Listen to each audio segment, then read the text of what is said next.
So since we launched our first product already,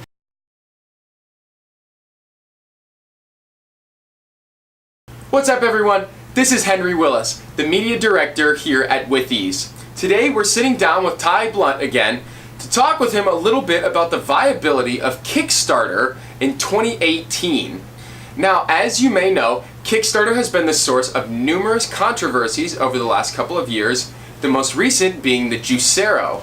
Ty has experience developing multiple products on Kickstarter, so he knows the process start to finish. So, Ty, how viable is doing a Kickstarter product launch in 2018? yeah, it's actually really viable, right? But the one kicker is you have to have something to sell. A lot of Kickstarters nowadays, you can't just sell a promise or something that's not tangible. Okay. You have to sell something that is tangible. That could be early game adaptation, saying that you can get the first beta, a CD if you're an artist, artwork if you're an artist, or what we do is we build products, so products, right? A physical product or a subscription that helps people, right? Mm-hmm. So yeah, it's still pretty viable. Now, the Juicero was a product, but they didn't come through on all the promises that they made. So how would you say you can prove to your backers that you are going to come through with your promises and you're not just trying to sell them a golden egg? True. That's the one bad part about Kickstarter is that golden egg, like something that's too good to be true that never actually comes to life, right? Mm-hmm. But really it's putting out equity, right? Your equity is in your brand and in your products you put out beforehand. So since we launched our first product already, people know that we'll actually give them a product. So there's no guesswork anymore. We came through with the product and it's a good product. And the next product, people are like, okay, they did the first one and it got to our customers at the end goal. So we'll be interested in putting in more money, and it kind of like solidifies that base of you having a good viable product and that you will perform. Certainly. So then would you recommend for somebody that hasn't built a product yet to try to develop one on their own and basically show like a proof of concept before putting it onto the Kickstarter platform? Oh yeah, definitely, right? So the proof of concept or sell before the Kickstarter, sell before the pre-sale, which is even more difficult, right? What the model's changing. At first, the model was you put out an idea, the idea will get funded. Yeah. Now what the model is you have a product, you sell the product as a platform, right? Sure, there's some still models right now that still work in Kickstarter that it's just an idea of a product before you have a product, but those don't generally make as much money or they're just a bit harder, right?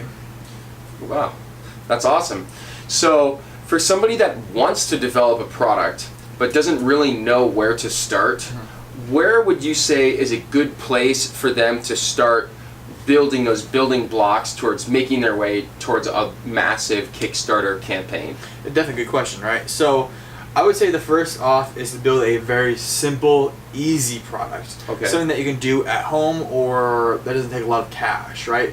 So if you're trying to get into let's say medical devices or like electronics or software that includes electronics, it's going to cost tens, if not hundreds of thousands of dollars.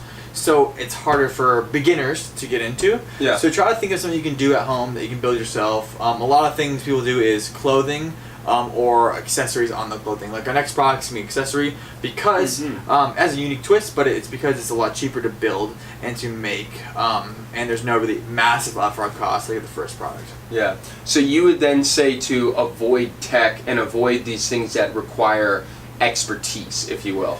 Yeah, definitely. Unless you really have the expertise already, right? If you're a novice trying to get into it, it's gonna be friggin' hard, dude. Like that's the kicker. But if you have the expertise and you already have a prototype that works, and you're a designer or you're an engineer that already has that, then go ahead and do that. There's no blanket ban across that. It's just good advice. Yeah, certainly. So, for somebody that wants to make a lot of money, would you say that Kickstarter has profitability to it, or would you say that it's something that you want to do down the road? Like you had mentioned in your other video, it's like a third tier type of thing. Definitely, right? So it is third tier. There's a lot of money being on Kickstarter. Some things like the fidget spinner, they made $1.6 million in 30 days.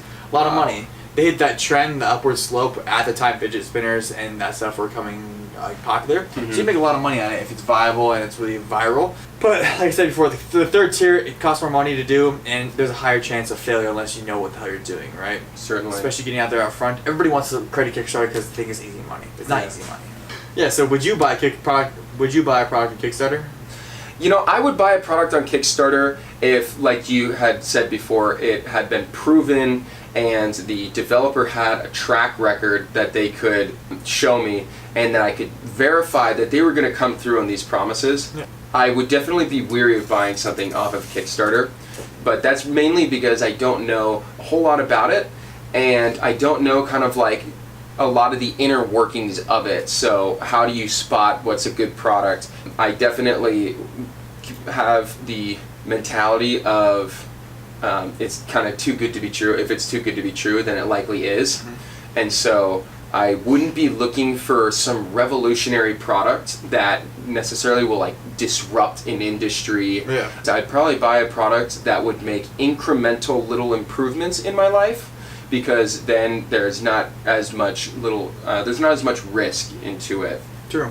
The best part about Kickstarter is that it's so unique, right? Yeah. Not a lot of people buy the products on Kickstarter. I'm sure there's a great backing on Kickstarter. There's hundreds of thousands of people, not hundreds of thousands, probably tens of thousands of people that are avid Kickstarter backers, right? There's people that are massive backers and they'll back almost anything that kind of makes them happy. Okay. Because it's such unique items that it might only be one run, right? There might only be that one run that you're like, wow, this product was only made for 1,000 units only, right? Pretty Yeah. crazy.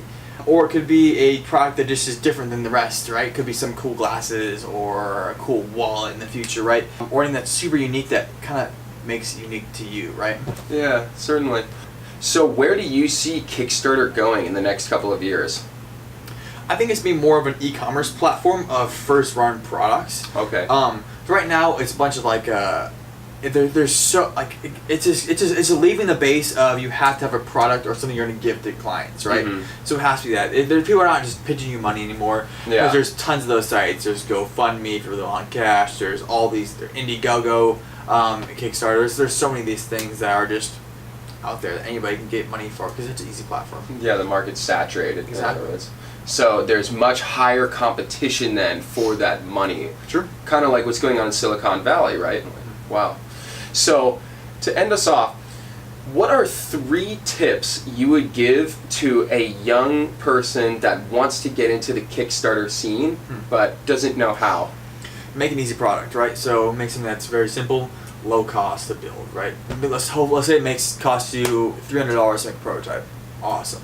Then get pre-sales before the pre-sale. Okay. What Kickstarter is great at is getting you in news and newsworthy activities. So if you can pre-sale $50,000 worth of wallets, you will bump up the top ranking and you'll at least make $120,000, $130,000. Not bad, right? Wow. But it's all about getting that newsworthy stuff. Yeah. Tip number 2 probably be, I think I already covered 2. Sell before the Kickstarter, and that really helps out. Tip 3 probably would be stick to what you actually like, right? That's my problem. The first one, like my first product, I don't have passion for. There's not really passion, or in the sense, I don't like using the word passion, but it got fucking boring. Yeah. That's the fact, right? It wasn't what I'm trying to do, but it was valuable. If you wanted to do Kickstarter, you should do it for sure. Great life lesson, and you can turn it into a hobby or even a business in the future. Wow. All right, well, thank you for sitting down with us today, Ty, and taking the time to talk with us. I really appreciate those lessons, and I'm sure the audience does too. We work here, so it's fine. Yeah. All right, till next time, man.